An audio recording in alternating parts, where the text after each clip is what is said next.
think about Mongolia, and once Mongolia was the largest land empire in the world. And in the beginning of 20th century, Mongolia became communist country. You may heard that Russia became communist country in 1917, but Mongolia became second communist country after Russia in 1920. And we remained under communism for 70 years. And there are many things to tell you about communism, but usually communists come, if they are in a power, they usually come after your property. After that, they will usually come after your belief, and they will stop that. And also after that, they will come after your thoughts, and then they will come after you. And they make more big government and big taxes and take everything. And during our time, that was, if you go from one city to other city, you have to get permission. My parents were the herdsmen in order to feed their children. Those cattle were all confiscated to the state, and that became the kind of the state property, and my parents just herding for them. And communism means that I think in a civil government, in a democratic government main purpose is to serve their people. But in a communism, that's vice versa, and the people should serve to their governments. I lived in that system for up to my 20 years, and I'm just herdsman. My parents are herdsmen, and I have 7 brothers, and I am the youngest son of my family, and my parents have 8 children. All of them are boys. And my parents were herdsmen, and if I was there in a communist society, I would be one of the herdsmen. But thanks to the democratic choice, thanks to the choice for freedom in Mongolia, I served my country as prime minister 2 times and as president 2 terms. I think liberal thinking is the foundation of any country's in any country's way to prosperity. My way is we have to expose what they are trying to hide. We choose a way. In a democracy, you cannot hide your shadow. And also democracy is, I think, a very challenging way. And I usually think that democracy is not to please to everyone. I studied in Ukraine as a student, and for 5 years, actually a city called Lviv, the most western city of Ukraine, and I studied there for 5 years. And during that time, there was big change in Soviet Union. They called it perestroika, and there was President Gorbachev, and they talked a lot of changes. And also there were some movement in Poland. They called it solidarity. And during that time, I learned a little bit, and I came back to my country. And with my friends, we started to establish some kind of the underground movement. That was very dangerous, of course, if someone knew that we are doing that, and they would capture us and put in jail. But in December 10th, I clearly remember that in 1989, it's like 33 years ago, we first launched the big meeting, big demonstration, anti-communist demonstration, and I was moderator of that demonstration. Mongolia located between China and Russia. Those are the 2 big countries. During that time, there was Soviet Union and Red China. There was Tiananmen massacre, and also Soviet Union was during that time intact. And we fought against communists there for 8 months. And after that, they set to negotiate with us, and we negotiated some changes in our constitution, and we had our first democratic elections. You know, in the first demonstration, we got 5,000 people supporting us. But now we found out that 1/3 of them were just KGB agents, you know? Yeah. Undercover spies from the government. And in the second week, and we announced that every Sunday we will have big demonstration if those guys not answering to our demands. Of course, they didn't answer to our demands, and they called us rabble-rousers and bad people, and we're gonna put them in jail. But in 4 or 5 weeks, in the beginning of 1990, actually whole country, in the first demonstration we got 5,000, in the third one 10,000, in the fifth one we got 50, 100,000 people. 100,000 people in the streets of my capital city, it's big number. And they knew that they no longer controlling the country. Because of that, they accepted our demand, and they said, and they started negotiate. And in many countries, in order to come from the communism to democracy, from the central planned economy to the market economy, there were a lot of bloodshed, a lot of violence. But in Mongolia, we did not shatter a single window. That transition was totally peaceful. We always had some kind of paper in our hand and just mic. That's it. And telling them and asking others just to negotiate. And we are trying to bring our messages.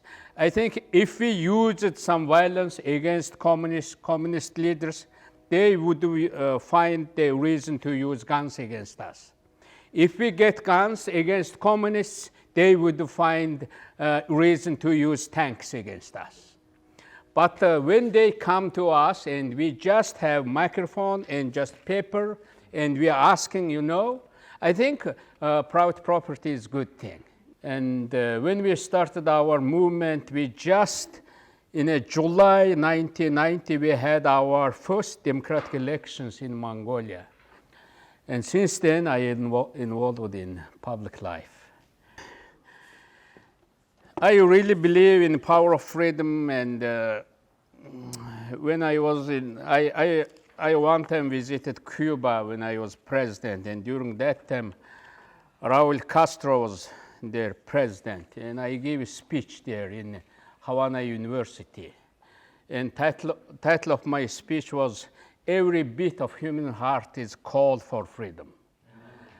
I think every human being wants to live in freedom.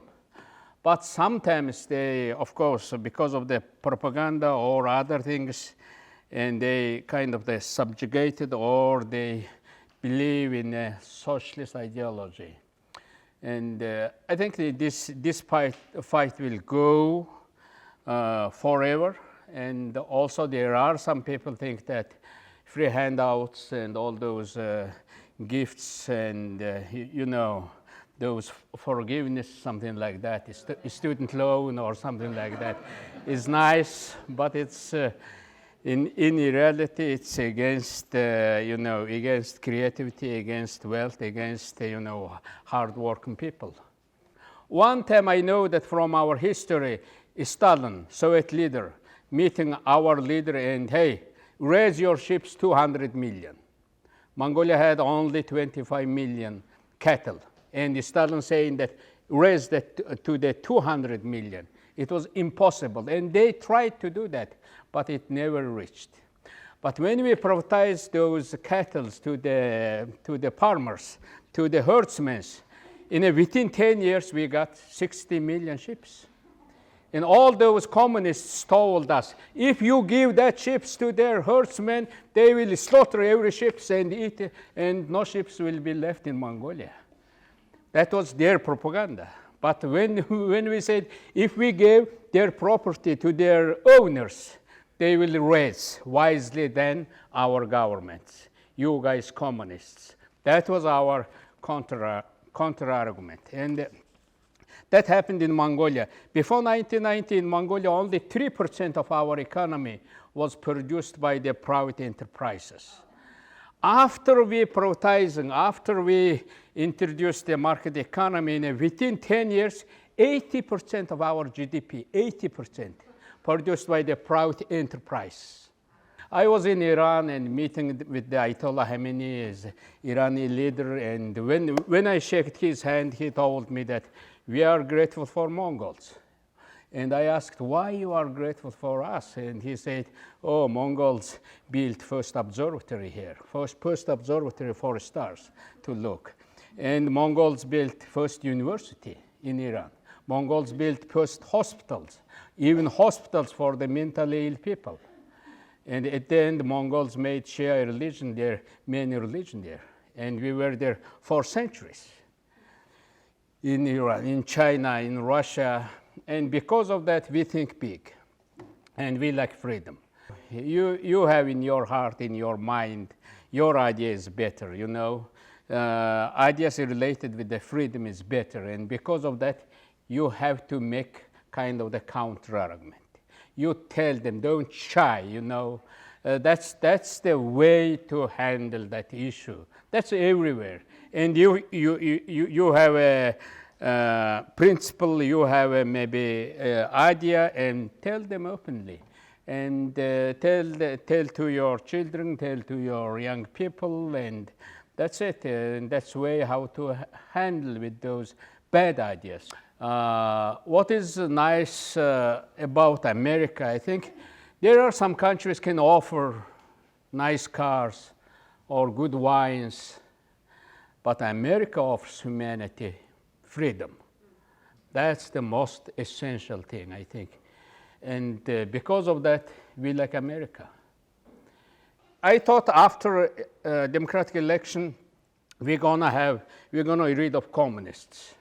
But now I feel that it's impossible. I usually say that freedom is never grow up. It's like child. Every morning you have to change the diapers, you know. Every day you have to take care of freedom. You know, now in Mongolia, more young people, they talk about socialism, communism, and they say that, socialism was good thing, communism was good thing. They offered free education or free health care. There was nothing free. Yeah, they confiscated everything, they grabbed everything, they are just cheating you, but that was not free. And because of that, I think we have to tell to our young people our story and share with them. Of course, we have nothing to teach to others, but we have something to share with others. And I usually say that Mongolia is like a flame of freedom in between Russia and China. And you can see that flame from the darkness, from far. And during my time, we helped many Myanmar people. Many Afghans came to study in Mongolia, and also from the Eastern countries, there were many coming to Mongolia. Even there are some connections we have with Chinese and Russians. I think one day we will have more liberal Russia, more liberal China, but they will come to learn from us. And because of that, everywhere, I think I believe that America should be more committed to freedom and worldwide and to help to others, you know. America is a big power, and usually big powers have a big responsibility. I invite you, if you want to go to Mongolia, and if you go there, say, President Ilbek invited me. Yeah. We did a resolution thanking you for your service. Wow. And thanking you for your fight to end communism and bring freedom to Mongolia. And it was our pleasure to do this for you. Yeah, thank you very much. We also it's flew great a flag honor. over Thank the you. Capitol, the Texas Capitol, Wow. On your behalf. And we just thank you for your service and your sacrifice and everything you do. Thank you very much. Thank you. Yeah, thank you. Wow. Yeah, thank you.